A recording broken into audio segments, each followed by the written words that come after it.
ನವರಾತ್ರಿಯ 5ನೇ ದಿನವಾದ ಸ್ಕಂದಮಾತಾ ದೇವಿಯ ಕತೆ. ಜಗನ್ಮಾತೆ ದುರ್ಗೆಯ 5ನೇ ಸ್ವರೂಪವನ್ನು ಸ್ಕಂದಮಾತಾ ಎಂಬ ಹೆಸರಿನಿಂದ ತಿಳಿಯಲಾಗುತ್ತದೆ. ಈ ಭಗವಾನ್ ಸ್ಕಂದನು ಕುಮಾರ ಕಾರ್ತಿಕೇಯ ಎಂಬ ಹೆಸರಿನಿಂದಲೂ ತಿಳಿಯಲ್ಪಡುತ್ತಾನೆ.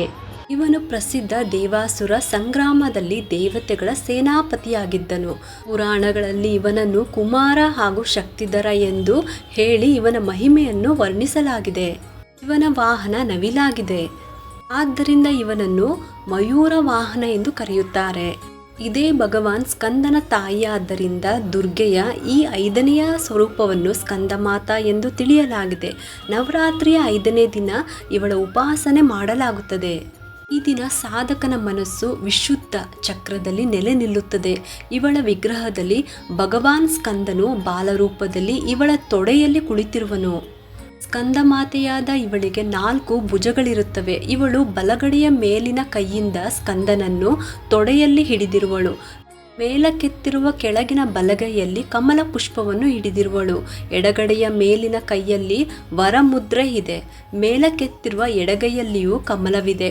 ಇವಳ ಶರೀರದ ಬಣ್ಣವು ಪೂರ್ಣವಾಗಿ ಬೆಳ್ಳಗಿದ್ದು ಕಮಲದ ಆಸನದಲ್ಲಿ ವಿರಾಜಮಾನಳಾಗಿದ್ದಾಳೆ. ಇದೇ ಕಾರಣದಿಂದ ಇವಳನ್ನು ಪದ್ಮಾಸನಾ ದೇವಿ ಎಂದು ಹೇಳುತ್ತಾರೆ. ಸಿಂಹವು ಇವಳ ವಾಹನವಾಗಿದೆ. ನವರಾತ್ರಿಯ ಪೂಜೆಯಲ್ಲಿ 5ನೇ ದಿನದ ಮಹತ್ವ ಶಾಸ್ತ್ರಗಳಲ್ಲಿ ತುಂಬ ಹೇಳಲಾಗಿದೆ. ವಿಶುದ್ಧ ಚಕ್ರದಲ್ಲಿ ನೆಲೆಸಿದ ಮನಸ್ಸುಳ್ಳ ಸಾಧಕನ ಸಮಸ್ತ ಬಾಹ್ಯ ಕ್ರಿಯೆಗಳು ಹಾಗೂ ಚಿತ್ತವೃತ್ತಿಗಳು ಲೋಪವಾಗುತ್ತವೆ. ಅವನು ವಿಶುದ್ಧ ಚೈತನ್ಯ ಸ್ವರೂಪದತ್ತ ಮುಂದುವರಿಯುತ್ತಾ ಇರುವನು. ಅವನ ಮನಸ್ಸು ಎಲ್ಲ ಲೌಕಿಕ ಸಾಂಸಾರಿಕ ಮಾಯಾ ಬಂಧನಗಳಿಂದ ಮುಕ್ತವಾಗಿ ಪದ್ಮಾಸನ ಸ್ಕಂದಮಾತೆಯ ಸ್ವರೂಪದಲ್ಲಿ ಪೂರ್ಣವಾಗಿ ತಲ್ಲೀನವಾಗುತ್ತದೆ. ಈ ಸಮಯದಲ್ಲಿ ಸಾಧಕನು ಹೆಚ್ಚಿನ ಎಚ್ಚರಿಕೆಯಿಂದ ಉಪಾಸನೆಯಲ್ಲಿ ಮುಂದುವರಿಯಬೇಕು. ಅವನು ತನ್ನ ಎಲ್ಲ ಧ್ಯಾನ ವೃತ್ತಿಗಳನ್ನು ಏಕಾಗ್ರವಿರಿಸಿಕೊಂಡು ಸಾಧನೆಯ ಪಥದಲ್ಲಿ ಮುಂದೆ ಹೋಗಬೇಕು. ಜಗಜ್ಜನನಿ ಸ್ಕಂದಮಾತೆಯ ಉಪಾಸನೆಯಿಂದ ಭಕ್ತನ ಎಲ್ಲ ಇಚ್ಛೆಗಳು ಪೂರ್ಣವಾಗುತ್ತವೆ. ಈ ಮಧ್ಯಲೋಕದಲ್ಲಿ ಅವನಿಗೆ ಪರಮಶಾಂತಿ ಮತ್ತು ಸುಖದ ಅನುಭವವಾಗತೊಡಗುತ್ತದೆ.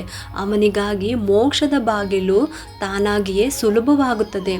ಸ್ಕಂದಮಾತೆಯ ಉಪಾಸನೆಯಿಂದ ಬಾಲರೂಪಿ ಭಗವಾನ್ ಸ್ಕಂದನ ಉಪಾಸನೆಯು ಕೂಡ ತಾನಾಗಿಯೇ ಆಗುತ್ತದೆ.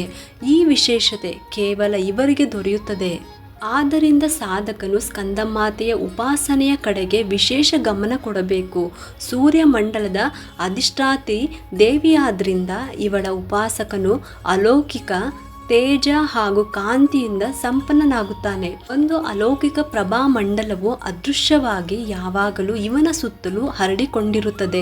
ಈ ಪ್ರಭಾಮಂಡಲವು ಪ್ರತಿ ಕ್ಷಣ ಅವನ ಯೋಗಕ್ಷೇಮವನ್ನು ನಿರ್ವಹಿಸುತ್ತದೆ. ನಾವು ಏಕಾಗ್ರ ಭಾವದಿಂದ ಮನಸ್ಸನ್ನು ಪವಿತ್ರರಾಗಿಸಿಕೊಂಡು ಜಗಜ್ಜನನಿಯ ಶರಣಾಗಲು ಪ್ರಯತ್ನಿಸಬೇಕು. ಈ ಘೋರ ಭವಸಾಗರದ ದುಃಖದಿಂದ ಮುಕ್ತನಾಗಿ ಮೋಕ್ಷವನ್ನು ಸುಲಭವಾಗಿಸಿಕೊಳ್ಳಲು ಇದಕ್ಕಿಂತ ಉತ್ತಮವಾದ ಬೇರೆ ಮಾರ್ಗವಿಲ್ಲ. ಇಲ್ಲಿಗೆ ನವರಾತ್ರಿಯ 5ನೇ ದಿನವಾದ ಸ್ಕಂದಮಾತಾ ದೇವಿಯ ಕತೆ ಸಂಪೂರ್ಣವಾಯಿತು.